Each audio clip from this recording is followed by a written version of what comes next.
So we're going to get into update your resume part 3. So what words and phrases do you use instead of the normal ones you normally do? Instead of demonstrating success or proven results, show the employer results using data and numbers and the metrics and how you've done well. You can use the formula of CAR, C-A-R, which stands for Challenge, Action, Results. It's something that people use a lot, especially when they're talking about update, when they want the matrix of their last job or their last few jobs to really show how good they are and what they've done in the past. So share the challenge that you faced, the actions you've taken to address the challenge, and the data and numbers that show the results. So this provides proof to your employer that you've done a job well, and it shows the proven results when you can bring that to them and show them the results. The same goes for the term successful, success, result-oriented, or result-driven. Instead of using these vague terms, simply tell the story of how you've accomplished what you've done through the CAR, the CAR formula. So replace the phrases that you use when you say excellent communication skills and team player with examples of how you use your communication skills in accomplishing that task.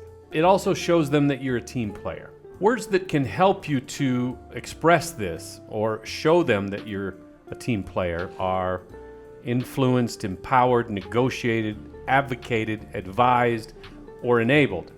You always want to show and not tell. So when you tell your story, paint a picture of what you've done in the past, and that shows what you're going to do in the future. So give examples as you would in an interview, all the while remembering that this can't be a very long resume. It needs to be short. Be sure to look at the job description you're applying for. What are the main requirements of that job description? Are you contract negotiation, budget management? Well, whatever it is. Replace responsible for budget management with managed a $3 million plus annual budget. That way you're not just telling them what you can do, you're showing them how you can work with numbers and how you actually accomplish something. Seasoned and accomplished are two very overused phrases that a lot of people use over and over. And some people interpret them negatively. Now, these terms can be construed as overused, out of date, or worse, they could implicate age bias. And then they start to assuming that the candidate is too old for that position.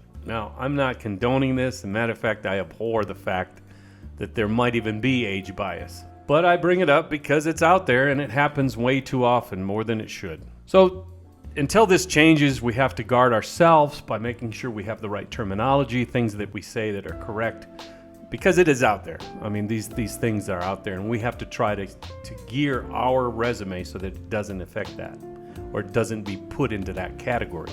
So it's better to just discuss some of the areas in which you're experienced in, listing industries, hard skills, functions of the role, professional or technical skills, academic credentials, etc., all of those things. These terms are specific and communicate more clarity than just a general statement. You don't want to say anything like seasoned sales executive or accomplished professional. So I see these on resumes quite a bit, and it has nothing to do with who you are or how good you are in the field of your expertise. And it really doesn't show what you're capable of doing.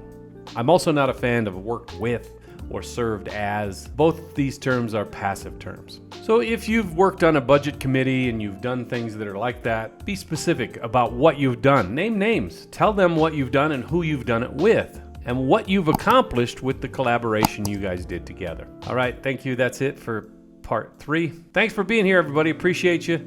We're gonna be back next time with the rest of our tips on how to improve your resume. Thanks, guys. Talk to you later. Ciao, ciao.